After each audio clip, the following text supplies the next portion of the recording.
What's going on, everybody? It's your host, Bria Cheri. We are live right here on Flava, right here on KFSM Radio, Freedom K Radio, WRTR Radio. Always love and support the show. I appreciate it.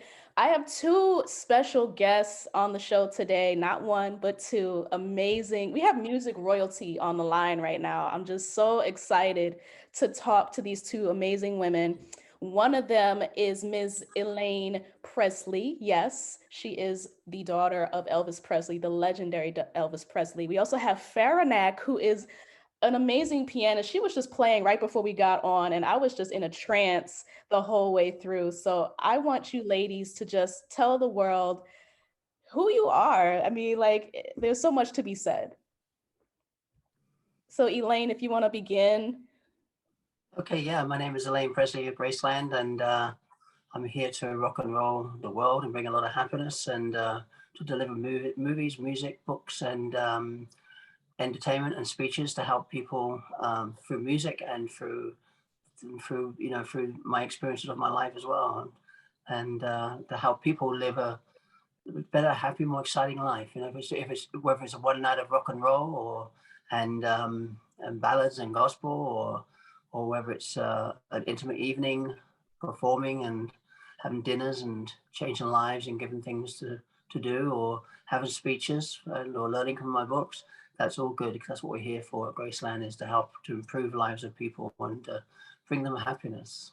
I love it. I love it. I can't wait to dive into the conversation. But Faranak, you are incredible. And the world needs to know about you if they don't. Thank you. Thank you so much. My name is Faranak Shahroozi. I'm a concert pianist and I'm a composer. And I was lucky enough to be under Elaine's radar, and I got to start working with Elaine. And she's coming out and introducing herself to the world. And I'm honored to play piano with her. So they call me Kenny G of piano. So we're so excited to team up together. Yes. Yeah, it's a great honor to sing this song and to get to know Faranak and to work together and create something beautiful for people. So take me back. Where does your friendship and your partnership begin? How did this happen? Well, originally, I met Faranak through my agent and my manager, mm-hmm. And she said, "How would you like to sing with this piano?" And I'd already been having a conversation with my family about how I'm going to sing and how I'm going to live my music in the future. And the future of music is going to be just my voice, you know, with one instrument, or if it's two or three instruments even maybe, but the focus will be my voice, you know, for the audience, and video and telling stories and like movie scenes and things like that. And it doesn't have to be a movie scene in a real movie. It could just be a movie scene in a song. Like when we're singing this song, we just make it all romantic, that sort of thing for people, so that way they can enjoy that, you know. So we're delivering something they can see and hear and feel, not just hear. I love that. Exactly. Yeah, it's so exciting because I'm an Elvis fan, and I love your dad, and he just, you know, took on the whole world, and I just like, how can I couldn't wrap my head around it. When Kathy told me that, do you want to play for Liz Presley? I'm like, are you kidding me? So, and then I signed a, non-disclosure agreement, and I didn't talk about it to anyone. I haven't said it to anyone until you were ready to, announce it, and Kathy announced it. And I'm just so excited and, and honored to play Elvis's music and with his daughter. Yeah. And I'm honored to play with her, because she's such an incredible, talented, and original piano player. And not just that, she creates love within her music. Thank you, Elaine. Yes. Now, Faranak, I know you have an amazing story, your upbringing in music and how it all started. Yeah. It resonated with me because I started learning piano when I was 3. So you started at 5. Take me on that journey of just falling in love with it. Yeah, I always, my parents put me in bed in my crib with classical music going on in a little radio. Yeah. And I listened to, you know, that's how I fell asleep, and relaxed me. And I'm the last of 4 girls. My sisters are all older, actually, you know, and then they all listen to pop music. Right. So I grew up with classical pop, you know, Western music. And so growing up, I always heard music in my head, you know, and I always loved. I remember we used to go to this country club. We didn't have a grand piano at home. We didn't have a piano. Okay. But I was 3 when I discovered this piano that was covered. We were in the country club having dinner, and I'm like going and lifting this thing, the cover of this piano, and I would just press the key. And that gave me some sensation to this day. When I press these keys, I get that feeling. It's great. So I grew up, you know, wanting to play piano. I didn't have one until my eldest sister, she bought me an organ, little keyboard. And I started playing with that at 4 or 5, maybe. Mm-hmm. And I could hear a melody and try to mimic it. That's how it started until I got a piano teacher and, you know, learned the theory and everything about music. And then I came. This is when I lived in Abadan, south part of Iran, which was very, how do you say it? My dad worked for the oil company. Everybody was like, you know, we listened to a lot of pop music. And so I had a normal upbringing until I was 14. Yes. And then war happened between Iran and Iraq, and our house bordered the little river that separated Iran and Iraq. So we lost our home, everything. We moved to Tehran, capital of Iran. So I was there for another few years before I moved to America. So all these moves and going from one place to another, lots of, how do you call it? Traumatic experiences. Yes. Yeah, and I studied music in America. I got my bachelor's in performance, piano performance. But all of this changes, the changes and everything just opened up something in me that I could write melodies. So I started writing melodies and my own music, and I gradually got involved with Preston Glass, producer of the Stars. I bet you know Preston. Yeah. He loved my music and he produced Kenny G. So he tried to do the same thing. He took the album to Clive Davis. Clive Davis said, bring Faranak later because I'm working with this girl who can sing and play and compose. That was Alicia Keys. So, and then I lived in Napa Valley back then. I had a kid. I was raising, you know, my kid, and I was performing in Napa. Mm-hmm. Which was, you know, all the stars would come over there and celebrities would come, and I played for them, did mini concerts for all the winemakers. So I was just happy there. I didn't need to like doing my life. But now I'm just like, you know, I'm ready to go. I'm ready to fly. I want to be on the stage all the time. I want to play, you know, and put my stuff in the movies, which I'm doing, and whatever comes, I'll grab it. Of course. But, yeah. Yeah, you're living the dream. Like you're living it. But yeah, I would love to talk to you about tell the world how that music licensing and syncing into movies and TV works, because a lot of artists are not familiar with that, and that's another outlet to get your stuff heard. So how has that process been, since we're on the topic of it? Oh, okay. Well, I'm working with a few directly with directors, and also I just went with, there are these platforms that you download your music. I just signed with this company. They take a lot of your music, but they know where the music can go. So they take a lot of your royalties, and not the royalties, but when you license with them, it's 50-50. Right. So if I sit here forever, I could never land a movie unless directors and music supervisors go directly to these people. and they ask for music, and they have all kinds of music, all different genres. So I'm doing that. That's another, and then I'm working with another movie mogul that I just met. I can't mention her name, but she just discovered me. And then I'm hoping to make the movie about Elaine Liz Presley and her compelling story and everything she's been through. This is amazing, and I would love to do the music for the soundtrack for the movie. So, and I have one more project which I'm doing right now. With for a movie called 165 Days. It's about this British filmmaker, documentary maker, who got captured in the border of Pakistan and Afghanistan, and he was tortured for 6 months for $10 million ransom.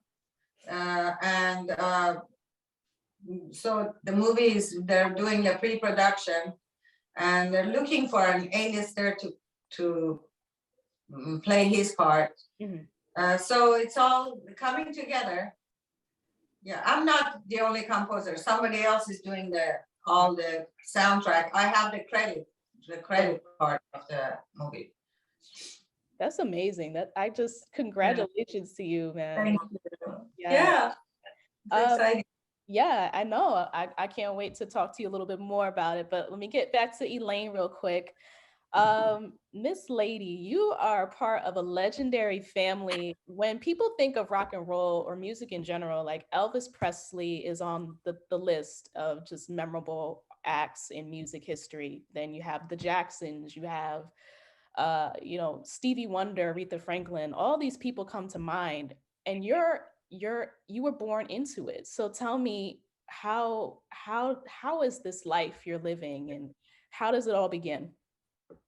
Well, being a child of Elvis and Priscilla Presley, it's actually very easy for me to be home at Graceland, because it's all built within inside me. Like example, what was it that my dad is? What is it that he had? What made him go on his journey and made him still popular?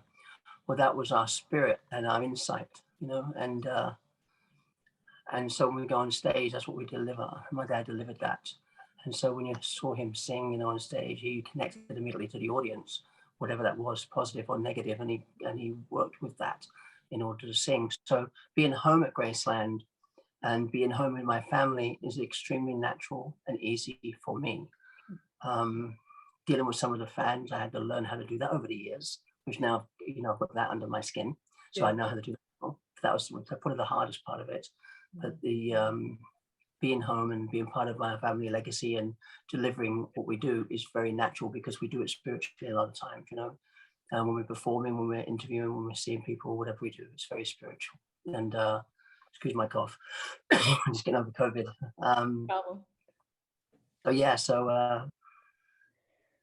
Being home and being part of the legacy for me is a simple thing, because it's natural. If I wasn't, really me or something like that, then it would be, could imagine it would be impossible, to be home at Graceland and do my job and do what I have to do and do my things for people and the fans, because then it would be very stressful, I would imagine. But for me, oh no, I just walk into Graceland, I'm as happy as can be.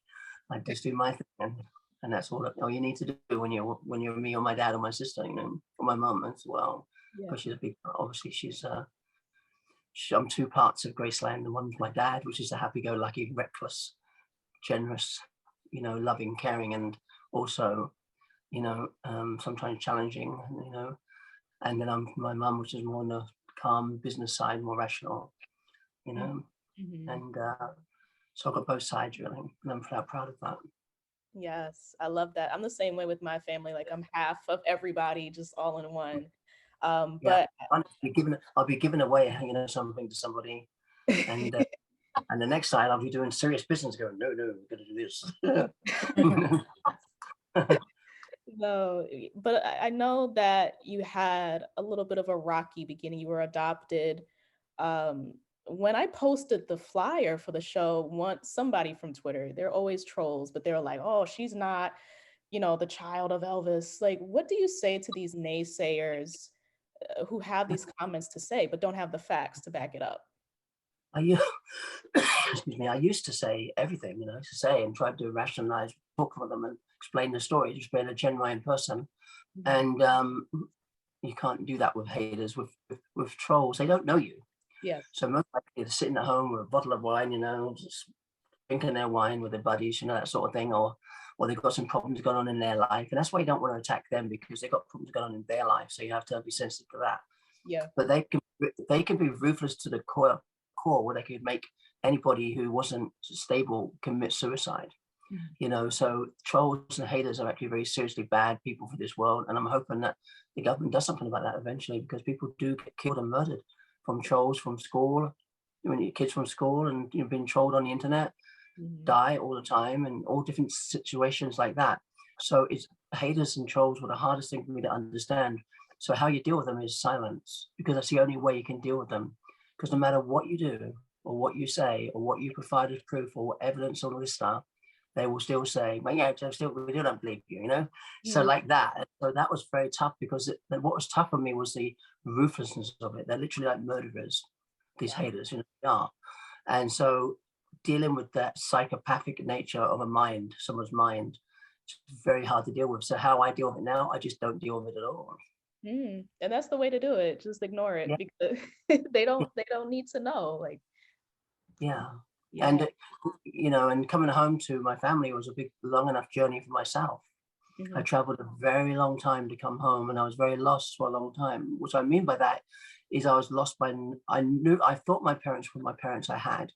So I was lost searching. I didn't know, and I couldn't fall in love. I couldn't really have a proper life, even though I had partners and was with them, I couldn't really fall in love properly because, and all that stuff, because I was searching for me. And I used to say to them, I'm still trying to find whatever this is. There's something in my soul that's searching. I don't know what it is.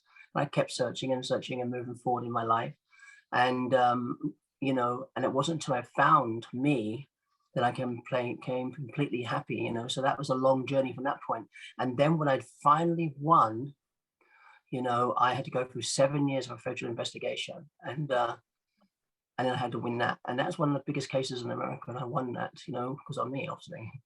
And so I won that. And then I went through, then I fell in love, and that was also a devastating situation, because I traveled all them years home, and I traveled to 7 years, and now I needed a rest. Right.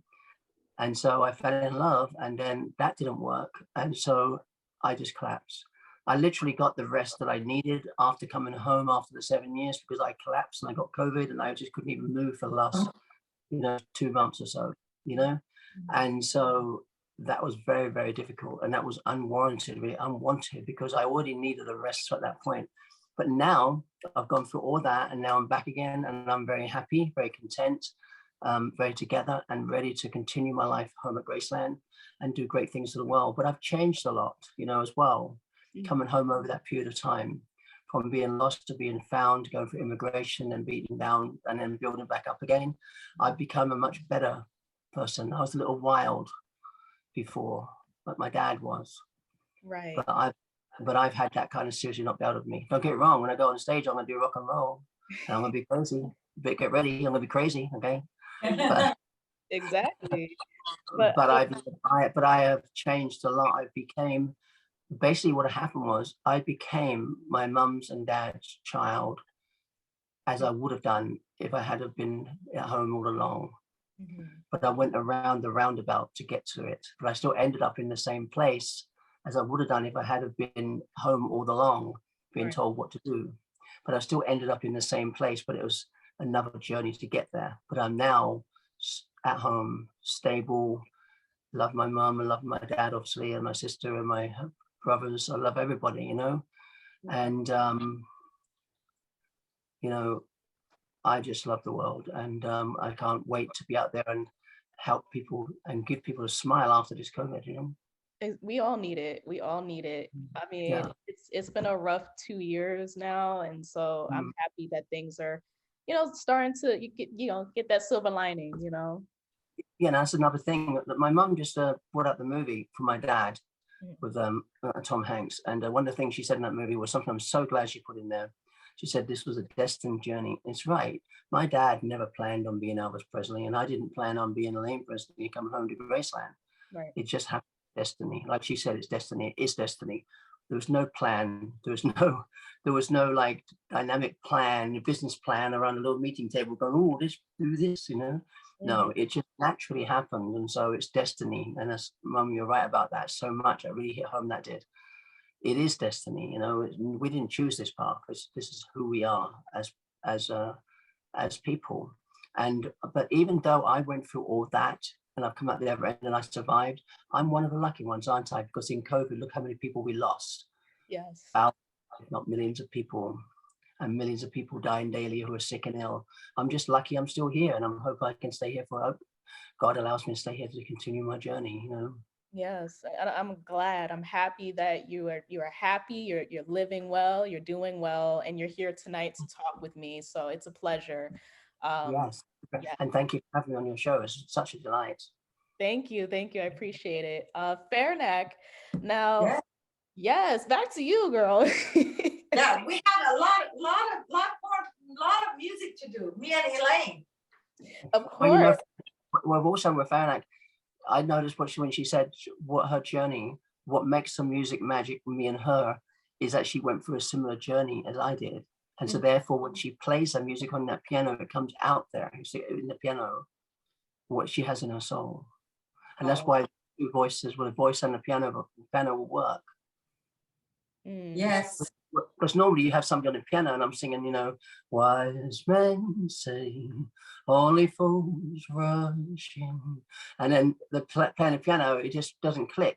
But she plays it so beautifully, I can click right into that music. And not only are you hearing the music, you're hearing our journey in life. Yes, it is. It is our journey. Yeah, and as you were saying, you know, you never knew what life throws at you. Yeah. Elvis never knew he's gonna be Elvis Presley. You didn't know that when you were born to a set of parents, you didn't know that your real parents, who they were. And who knew you were gonna end up in Graceland and in America and start singing. And I was born in the other side of the world in this little corner called Ahada. Now I'm here doing this podcast with you and hopefully do more and do shows. And once you heal, once your voice comes back, we're going to take on the world. We're going to take on the world. Yes. Yes. I wanted to ask you both, what does music mean to you? To me? Yes. It's basically another thing really is the air that I breathe, you know, because everything about me when I talk or when I sing, when I deliver something, is from all my experiences inside my body and my heart and soul and my journey from this life and probably previous lives. And so all that together, when I sing a song, comes out and is delivered to the world, whether it's pain, loss, happiness, suffering, for in me or the world, it brings out all that, all that in the world. Okay, baby, it's okay. It brings all that out, you know, and that's what we deliver to the fan. So if we see somebody sad in the audience, come on. Bring it over there. Let's see the doggy. If we see somebody sad in the audience, you know, we work on trying to make them happy. If we see somebody angry, we work on trying to make them calm. And if we can't, we just send out 4 or 5 bodyguards and take them down. Yes, but Faranak, what does music mean to you? It's been in your life, but what does it mean? What about it makes you want to get up and keep doing what you do? Oh, I can't even imagine life without music. Yeah, as Elaine said, it's like breathing. I hear music all the time. I mean, when I'm thinking, there's music behind it. Yeah. It's always, music is in my head when I'm talking, thinking, constantly I'm humming, although I'm not a singer whatsoever. I have a terrible voice, but I'm constantly humming something. It's just so weird. And you hear something and then all of a sudden it sticks in my head all day long. Mhm. And you know, I just can't live without it. And I continue to play because I just realized that music, if I'm gifted with this music, God gave me, I shouldn't just keep it to myself. Mhm. As much as I get so much enjoyment of hearing other people's music, so if I have this, I have to give it to the world. And this is what I realized, that I need to get this out and have people enjoy it as much as I do. Right. No, I agree. You have to. I mean, music heals, and it's a proven fact that it does heal you. So I love that. I want to take a quick break and get into Elaine, one of your songs you brought today. Um, and it's called oh, not Sacred, Scared Little Child. Can we talk about how that song came to be? What was the process behind making this record? Yeah, like I said, everything in my life is music, and everything is about music and about people. And like Faranak said, she said, but she has things in her head all the time. Sometimes I see people on the street and I want to sing to them just to make them happier, and so I do. Mhm. I'll literally sing to them sometimes every now and then, and they like it. And I call people. One of my things to do is to call people and who are not well and who love our family, and call them and make them happy, with a phone call. And so this song, "Scared Little Child," was when I walked into a church when I was a kid.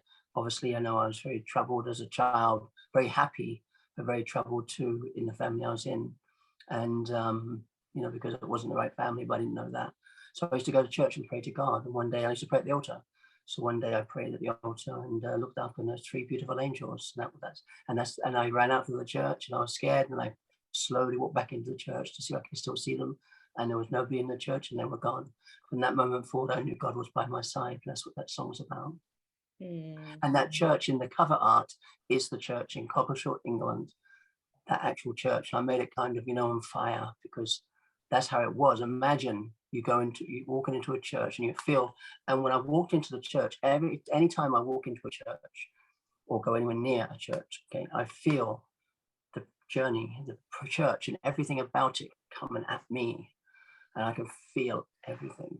And so imagine I'm feeling that feeling of the church, of the love, the care, the fear, all these things going into the church, and then going up to the altar and praying, and then seeing the angels, and then running out of the church. Imagine walking back slowly with my heart beating fast, because I just saw angels. I couldn't believe it. I was like, I must have been seeing things, and it's scary.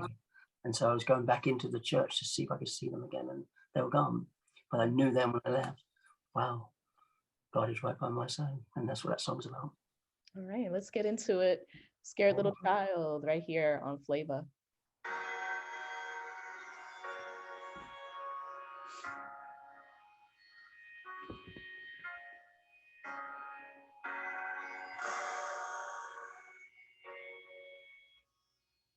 All right, so we are behind the scenes. We're behind the scenes. Is there anything in particular that you both want to talk about coming out of the song, or anything you want to promote? Yeah, to to deliver, when we're delivering this song, it's not going to be like any other song that's been sang. Mhm. We're going to try to deliver it with our experience of our life in it, Okay. For my side, and I'm sure you can ask Faranak. I'm sure she's got a similar thing going on with that too. I don't know. I think she does probably. And that's what we're going to deliver. Just deliver a beautiful song to people that can hopefully make them happy.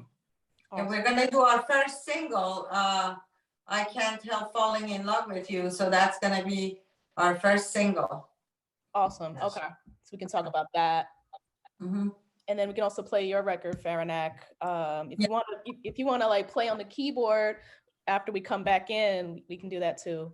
Okay, I can talk about Can't Help Falling in Love with You, Yes. which Elaine is gonna sing, and that's gonna be our first Record.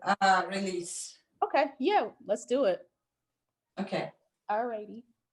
We got 1 minute and 30 seconds. Okay. How much do we have left?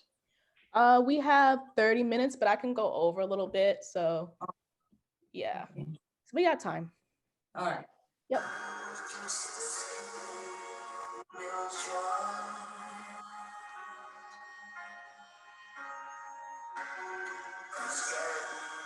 I have a question. Yes. What if I make a mistake? I'm gonna play live? Yeah. You can play live if you want. You're not gonna make a mistake. Are we gonna play live? Or you can edit it, no? I can edit it a little bit, but you can play live. Yeah, I will play live, but if I make a mistake, can you cut it off? Yes. From there? Yeah. Just put that much? Okay. Yes. All right. Yeah. You're good. You guys are both doing great. I love it. Thank you. Yeah. Sorry. Thank you. Thank you.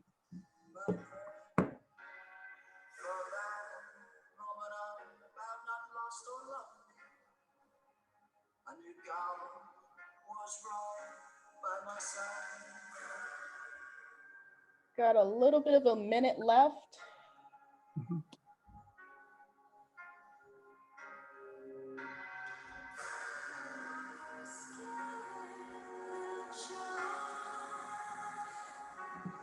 Drink a lot of water with this virus. This is the last part of the virus. It's kind of, the last, all dry, Yeah. Lots of water, nice. Cheers to your health. It'd be nice now, Faranak, because we're both from the Europe area as well as America. It's because I'm American as well, and Cherokee as well as European. But wouldn't it be nice to go to a little wine bar right now, wouldn't it? Yes. Like the old days, Yeah. The old days, sit by the wine. You used to do that, sit in a little wine bar and have a glass of wine, talking to your friends. Remember that? I know. Yeah. Coffee shop. Yeah. Usually I had a glass of wine too, but today just I wanted to. I was drinking tea, but I'll start in an hour. Tea and scones and Harrods or Selfridges in London. We're back. Yeah. Oh. We're back. Yeah, tea and scones or biscuits. I know. Yeah. Clap it up for these two amazing women. Elaine Presley in the building. We got Faranak Shahroozi in the building. I got the last name right. I was so You got it. Yes. So we just got done playing Scared Little Child. It's a beautiful record. It's so meaningful, especially after you explained the process of how that came to be. And I love the record. Thank you. Yes, of course. But I know you two, you both have a new record coming out. Can you tell me about it? What's happening here? How are these two styles meshing? Well, do you want me to do it? And basically, the reason we're doing it is because we're singing "Can't Help Falling in Love," in my original voice. And I say that because I sound like my dad, but my voice is original. It's not like a copy or anything, made up for anything. It's a copy. It's just my original voice. So we've taken my original voice, which is like my family sound, and we're taking her beautiful original piano playing with her soulful feel and my soulful feel, and putting those two things together. So all our experiences bring out the beautiful music and hopefully help people fall in love all over again. Yeah. Yes, I was thinking, you always hear pianists who accompany the singer. They usually either pop or jazz. I always thought, why can't I do it the way I play the piano and somebody accompany me? It's a little bit different because it's more into like classical. David Foster does that, but then I take it a little bit further into more like classical, but then you know, it's nice. I like to change stuff, you know. So I play it, and Elaine is going to sing it, but not today. She's not feeling, you know, her throat is not. But Yeah. you know, we're just gonna play it the way I play it, and she's gonna sing over it, and later. But I can play what I do Yeah, now. give a little Yeah. sample for the We're people. doing a Colonel Parker thing. We're doing a Yeah. Colonel Parker thing, okay? If they want to see them sing, they can darn well buy a ticket. Exactly. Yeah. Well, yeah. You know, I'm like, you know, Elvis is rock and roll, but I'm gonna mix it with a classical, a little bit of Iranian, Persian thing, Middle Eastern, Western, you know. But you be the judge. Okay, so they got, I can't wait. People need to go get their tickets, but they need to know where they can get in touch with you to get those tickets. Yeah. So, Yeah, we're going to be doing a song and a video. So it's going to be a video, like a real life video sort of thing, you know. And then after that, we're going to start planning those sort of things. So it will be on Bands in Town when we're actually going to be, if we are performing in the future, it will be on Bands in Town, which is a major site for all major artists. okay, great. Yeah. What's your social media, if you're on social media, or website, so that they can also check that out? Okay, well, my journey was, as we know, a long journey home. So I had different social media accounts at different times, and I took down all my social media at one time to clean it all up. And now I've just put it all back up again. So it's all brand new and fresh. So I've got Facebook, Twitter, Instagram, all those, but remember, they're brand new now. So basically what happened was I came on this long journey home. I learned all these lessons and learned to be settled down in my family after my 2 months of rest now, you know, and back to normal, to get back to a normal life again now, and into doing things at Graceland and all these sort of things. And so now I had taken down everything and putting everything back fresh. So everything from now on will be top level Graceland professional has been delivered. Where before I used to put up anything, you know, photograph here, photograph there, comment here. But now it's going to be much more targeted. So yeah, all those social platforms, same as everybody else really, Twitter, also Instagram and TikTok and all that. Okay. Okay, awesome. And Faranak, how can people get in touch with you? Oh, I'm on Facebook and Instagram, and I have my website, faranakmusic.com. And and all my social media is in there too, everything. I'm on all the platforms, Apple Music and Pandora, Spotify. I'm on all of those, YouTube. Yeah, faranakmusic.com. If you go on that, you see everything. And I'm also, you know, what is that? Instagram at Faranak Music. So that's easy. I post a lot of things every day, you know, just like everybody else. It's fun. I know. Do you tutor for piano? I used to teach, but now, you know, with COVID, you don't want to bring students home. Yeah. So I used to have students. And also I'm just working so hard on what I'm doing right now with the composing and all that stuff. There's not much time left. So yeah. No, but yeah. what you just do is so effortlessly. I was like, wow. Thank you. No problem. Yes. I'm honored to sing with her, to sing in her play and put that together. It's going to be gorgeous. Of course. Yeah. I'm excited. I'm excited. Yeah. But Elaine, you also wrote a book, and it came out last year, and it's called The Kid of the King. The Kid. Yeah. Yes. Yeah. Okay. Now, what does that mean to you, that title? You could have named it anything, but why specifically that title? I did, because I'm Kid of the King, and my dad is the king obviously of rock and roll. And I would like to say that, first of all, what does the king mean, you know?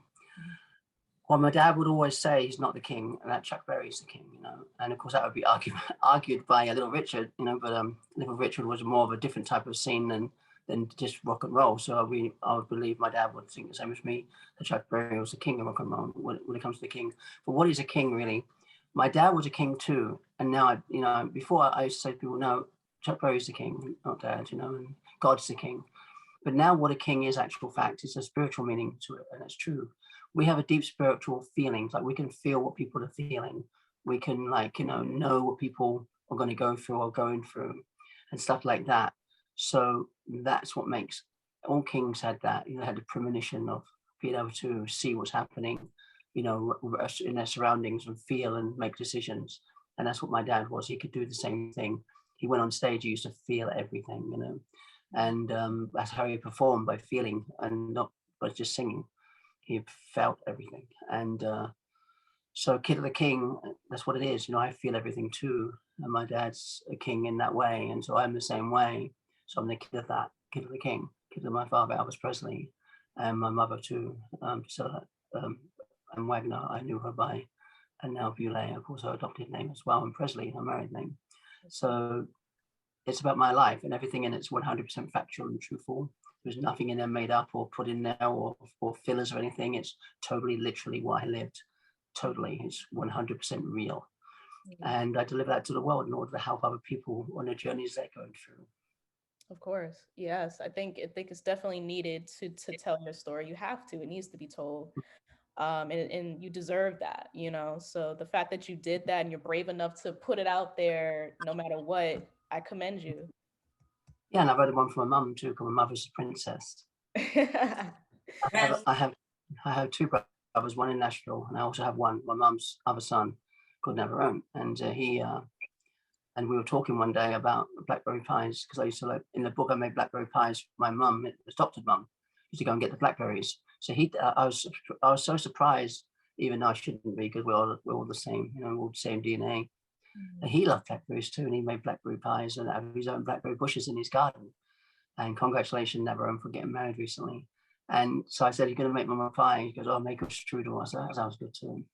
You know, so I wrote her book. I wrote her book before that, before I met him, and called "My Mother is a Princess." I love that. It's a children's book. Of course. You told me earlier, before we got on the call, this amazing story about this tarot card reading experience that you had. Can we talk about that? Let's like bring the people into this story and how you connected that to your father and everything. Yeah, it's amazing. I went on there. I had to literally, after she said the tarot reading, and it wasn't for me. It was for my star sign, Sagittarius, for a particular day. And she literally told me everything I was going through to the T. And the one thing she mentioned, she said about being, she said, "You're a king." She said, "I'm being a king." She said, "Most kings are kings, and they're kings because they can predict the future and predict what's happening and know what's happening and feel what people are feeling and see what people are doing and see what people are sensing."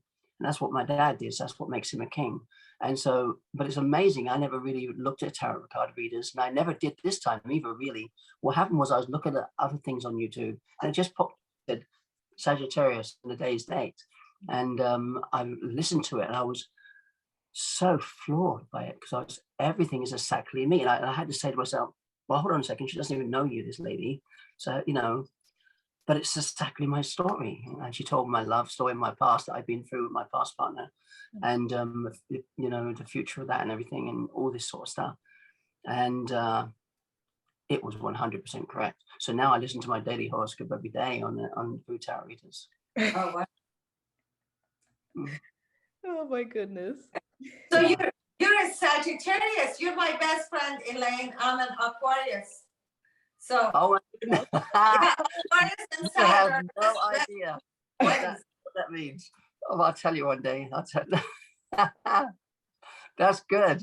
You gotta go on horoscope.com. Oh my gosh. It's been so much fun talking to you guys. Thank you. Yes. Let me just say, like, what has been your favorite, the both of you can answer this, like your favorite memory being on stage and performing? Like, can you think of that time that was like that was a really special night for me? The time when I was on stage, can you say, repeat that, please? Sorry, I didn't. Yep, a memorable moment on stage, like your favorite night, your best show. Yes. Well, there's been memorable many memorable nights for different reasons and surprises. When you're my dad's child, and it's not just about being his child. People can see that I'm his child, and when I'm on stage, people can feel that I'm his child. And so when I was first on stage, it was most of the time I was running down the street because they were all kind of going crazy, and I had to kind of get away from all that stuff, in a nice way. And so that was kind of a good, fun experience. But my best experience, very best, was when I went to Asheville, North Carolina, and sang with the Leonard Skinner band, and Artemis Powell was a drummer, and then the next day I drove home to Graceland, just like my dad used to, and that was the most beautiful thing. Entertaining fans, driving them crazy, getting them in the car, taking off down the street in a sports car to the hotel, and then leaving in the morning, driving home to Graceland. What a most beautiful experience that was, just like that, And I got there and they said, where you been? I said, I've been doing a show for Graceland. And they said, oh, great. And now I'm home. I said, oh, great. Because a lot of the staff at Graceland know me there. I don't have a new staff. I haven't been home for a little while because of COVID, but more new staff now. But a lot of them know me there. And, and so we'll see how it goes when I go home this time. Elaine, but I have one question for you. It's like you have pretty big shoes to fill, right? It's nerve-wracking, isn't it? Or is it more relaxing? No, it's great. Huh? It's great because when we go on stage, like some of the greatest performances I've done too was singing for the Aretha Franklin tribute contest, and I can tell you some stories that are just some things that are so great and so funny too. Lots of things that have happened to me, lots of hysterical stories that turned out good at the end of the day.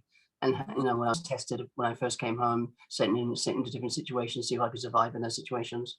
Oh no, I love it. And you give me a challenge like that. Like when I went on one stage in Chicago, they cut off my music, and so I just sang a cappella, and then they kept turning it back on again. So I kept jumping from song to another, and the fans thought it was planned, and they loved it, and it made the show a hit.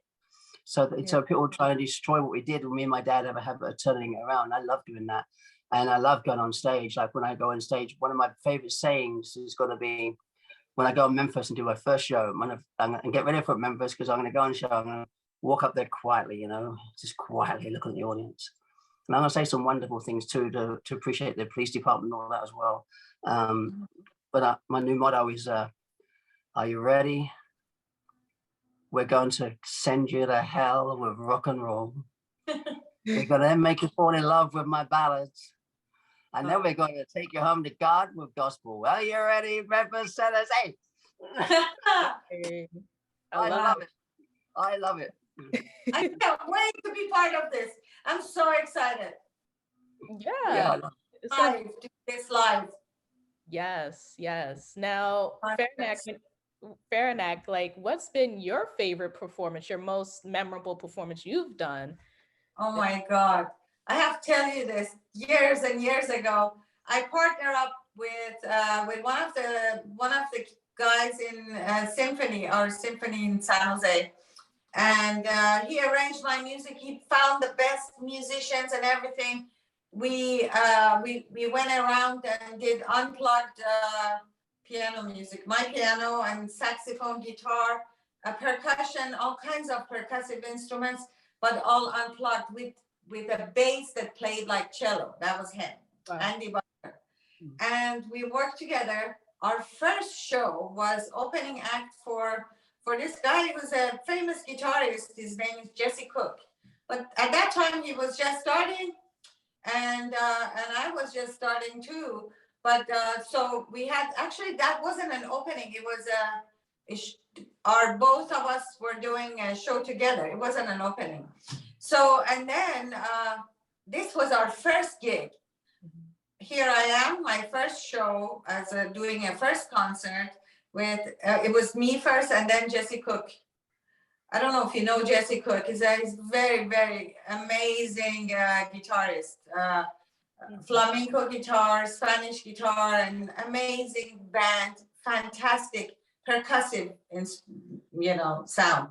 Okay. So we went on the stage and I was so frightened. I saw the audience and for the first time with my band and all the attention was on me. Oh my God, we delivered. this I never forget. We delivered, this was so good that the audience stood up and they asked for encore. And it was just amazing. That felt so good. This, I can never forget that. So how did you work through your stage fright? Because I know it's a lot to get up there and do what you do. Oh yeah. Yeah. I still have stage fright, you know. It's always with you. It's there are books written about stage fright. I don't know. To calm my nerves, I'm just like, you have to be pretty confident, and you have to have a lot of practice. Yeah. So a lot. Like you have to be 200% ready. So when you're on the stage, 100% of it falls off, then you're 100%. So that's how you have to perform. Okay. So today it was a little bit iffy. I wasn't, so sure what I was doing, playing or not playing. So yeah. But when you go on the stage, you have to practice like 5-6 hours a day to get right. No, it's part of the dedication. It's part of the job. Yes, absolutely. Yes. Wow, it's been so much fun talking to you ladies. What other plans do you have for the rest of this year? Like the summer is coming. Like what's the plans? The touring, I know, is one of them. I think I'm just going to get it more, because I lost a lot of weight recently because of this COVID thing, but I'm going to get in shape, let's get toned up more and plan future things for the people of the world, which makes me happy to be out there doing things for people. And hopefully if the COVID goes away, we can do some live performances, as more of live performances. I guess we're doing the one in Memphis for Graceland thing in September, no? I don't know. That was the 901 thing that I was going to do, but unfortunately the city closed it down, so I don't know if they're going to allow them to do it. But I am going to be going to Memphis though, and I'm going to take my guitar a really brilliant guitar player alongside me playing a guitar, and I'm going to sing some songs that like the blues places and things like that. I'm going to go and do that anyway because I've just itching to go out there and sing. I'm just going to walk in there and I'm just going to sing, and and the first one I'm singing. The first one I'm going to sing in one of the blues places because they're all going to go quiet when I walk in that door. Let me tell you. And so I'm going to just stand there on stage and then tell the guys, and I'm just going to go. If you're looking for trouble, you came to the right. I love making my performances like a movie in my head. Right. No. Fun. Be fun. Yeah, and the stage fright thing, by the way, I used to be terrified to go on stage. And someone said to me, why are you too scared to go on stage, right? I said, the number one reason is that when I stand there, okay, they're all silent, not saying anything. They said that's because they're waiting for you to do something, then they clap. I said, that's the way it works. Oh, anyway, so I take my fear and I put my fear inside my body and I bring it out in my voice and body, and if I am fearful, but but then somebody recently said a sarcastic remark. I said, yeah, but when you're a real celebrity, they'd be clapping before you get on.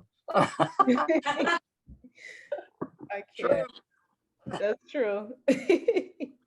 But also I forgot to mention, Elaine, you were telling me about how you're starting to put together like on YouTube some learning tips and tools for artists about the music business. Can we talk a little bit about that real quick and what that means to you? Yes, called we at Graceland, I own a publishing company, and it's called Marble Book Publishers and Elaine Presley music publishing, and also Elaine Presley Publishing. The Elaine Presley Publishing is a training part of my company, and so I just started a YouTube channel for that yesterday, and I'm going to put out the first thing this weekend, and that's going to train people and teach people how the music business works and how to claim their royalties and how to set up their music business so when they go out and sing, they're getting paid for everything that they do.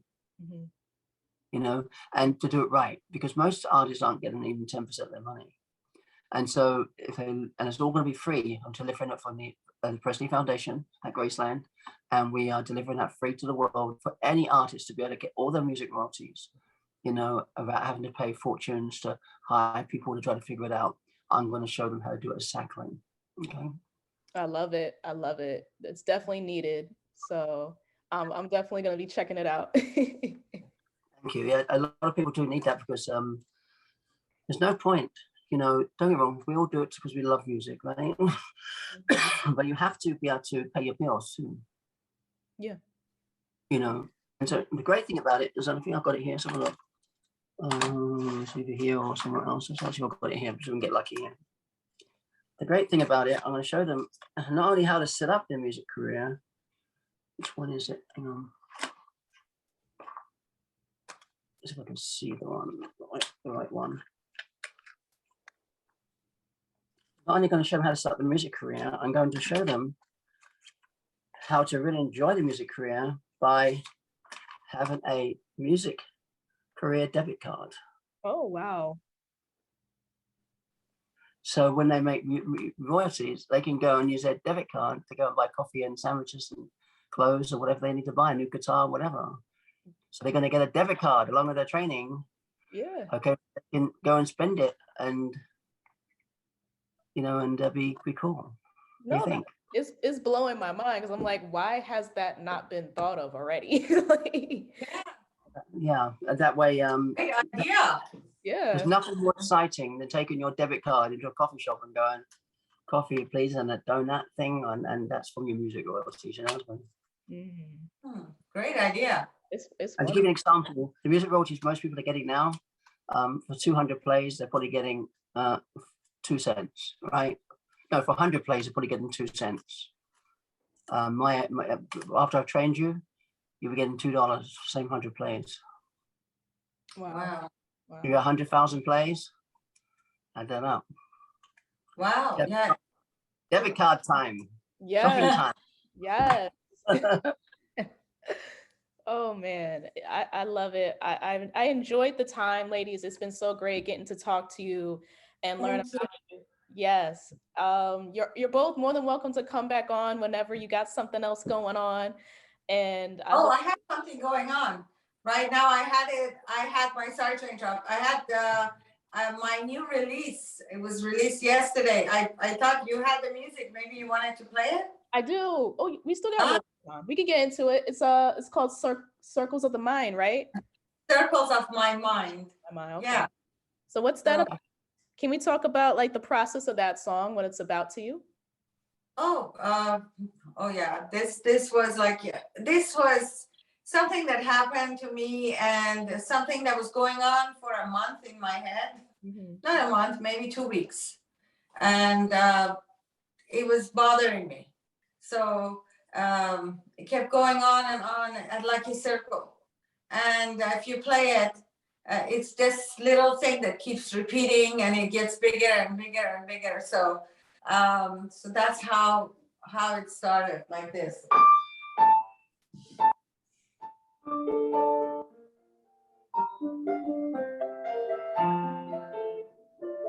Each one of these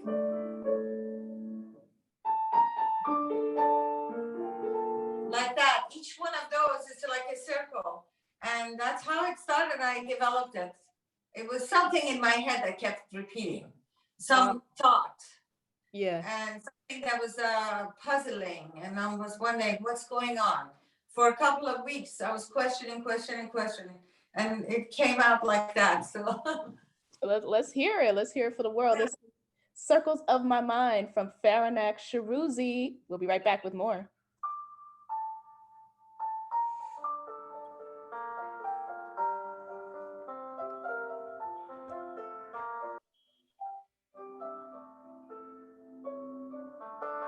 Okay.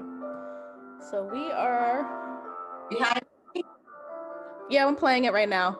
Okay. I was thinking, once we're done, can you record me a little bit playing that Falling in Love with You again? Yeah. And then started into that? Okay. Instead of the thing I did, or no? We could do it one more time.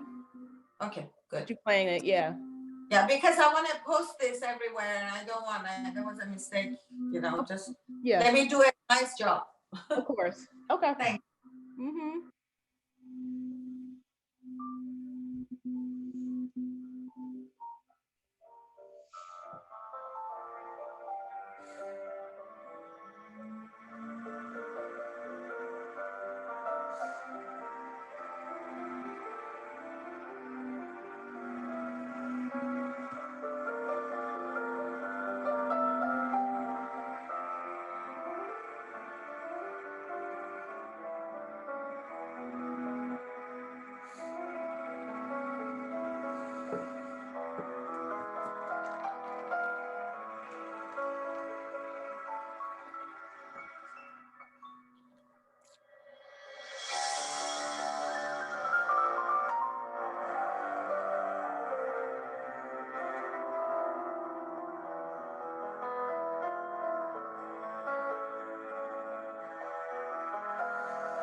We have 20 seconds.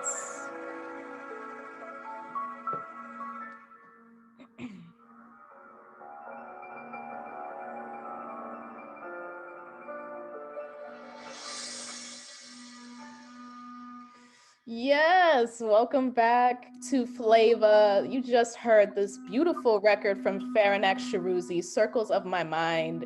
I love that record so much. It's beautiful. Thank you. Yeah, it's out there. So you just Google Circles of My Mind. Go to Spotify, Pandora, Apple Music, anywhere. YouTube. You can hear it. Yeah. It's good. I love it. Yeah. Thank you. It's very cinematic. I feel like it needs to be in like some love story gone wrong, but yet it ends up beautiful. Yeah. The mid section is pretty spooky. It does. It gets a little dark. Yeah. It's beautiful. Yeah. I had this Preston Glass produced it. So this is the album that I did with a distribution company called Symphonic. And so I'm going with 10 songs that we produced during the pandemic, me and Preston, and I wrote the music and he produced them, and Symphonic is distributing them one by one, and they come out as singles. So I have 3 more songs from that album, and the album is called Circles of My Mind too. Okay. So this one just came out. I have 3 more to release with them, and then I'm working with this British company called Red Bus Studios. It's a British label. It's amazing, and they produced everybody. Everybody, you name it. They came out and they just signed me. So I'm going to be working with them for 5 years. Wow. Yeah.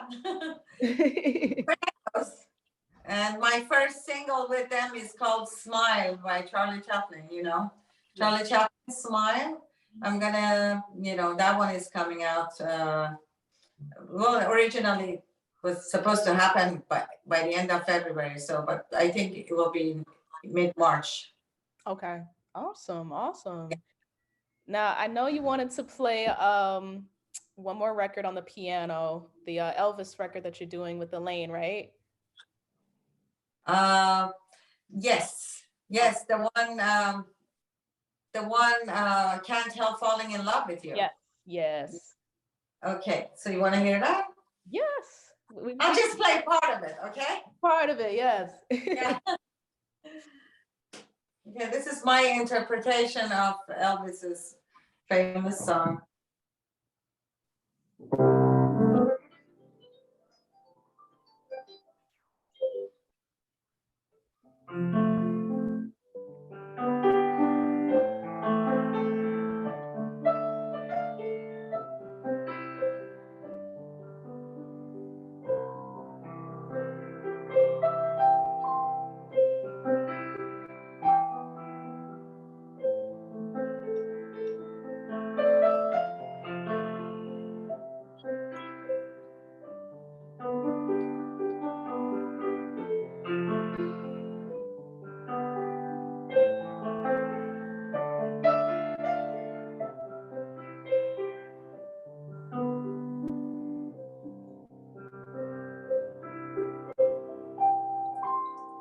Just a snippet of what I'm doing. So I'm waiting until Elaine gets better, her COVID, and we start recording it.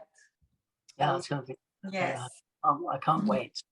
Yeah, I can't wait till we play this.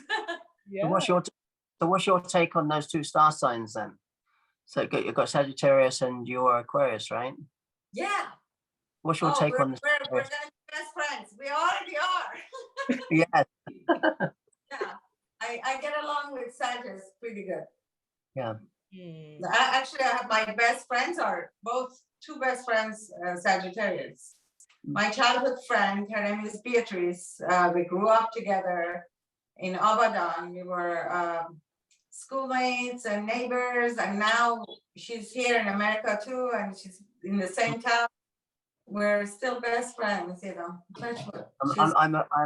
I'm back to being a cool Sagittarius. When I did that traveling journey to get home and all that stuff. And then of course I had the immigration. I was very highly stressed, but now I'm back to being a normal, happy Sagittarius again, which is good. So good. Yeah. Sagittarius are very happy. Yeah. Happy people. Yeah. But I was stressed out for that period of time. Let me tell you, that was very hard. It's 24/7, 7 years. So then I went into a relationship which caused a lot of stress.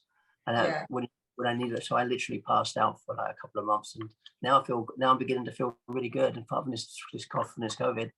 And so I can't wait for the future. It'll be fantastic, Yeah. Thank God. Yeah. Praise Yeah. God. Yes. Yes. I guess I had that every time in somebody's life. I guess you have that time when you're going to be completely kicked to the ground. And that was definitely my time. It is. It's not easy, it's not easy to come out and say you're Elvis Presley's daughter. Like it wasn't even about that, it was about the stress of the journey, not actually being home at Graceland. That's easy, but it was all the things you had to endure in order to be you. And then when you realize you're you and you win, and when you want to celebrate, you end up in a relationship where you're constantly having to fight for everything in that relationship, and then you get destroyed from that, and then you collapse, and then when you get back up, you are much stronger. I'm basically what I look at it now is my dad used to get angry, and I used to get angry too because of my journey. I don't get angry anymore at all. Very hardly ever.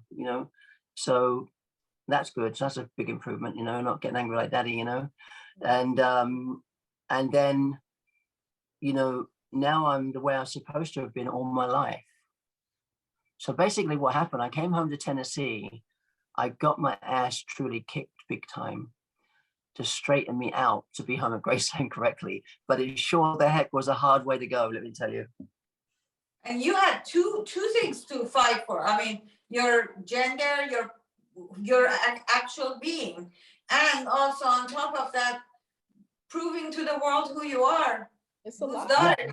And then going through like it was like a divorce, really. It's like a divorce, So it was like all those things all at once. So, but now I feel great. Now I feel like a regular child at Graceland. I'm ready to play with my toys. Take over. Time. Yeah, so I'm back to that happy-go-lucky bouncy lady that I really should have been in when I came home. But of course, I had to go through hate. I had to go for everything, and that's why I closed down all my social networks and restarted them brand new with new professional level of everything. Yeah. It'll be great. And this song's gonna be fantastic. It'll be beautiful. I can't wait. I can't wait to hear it. Get you guys in the studio ASAP. Like a video. We're gonna do a video as well. Yes. Yeah. So excited.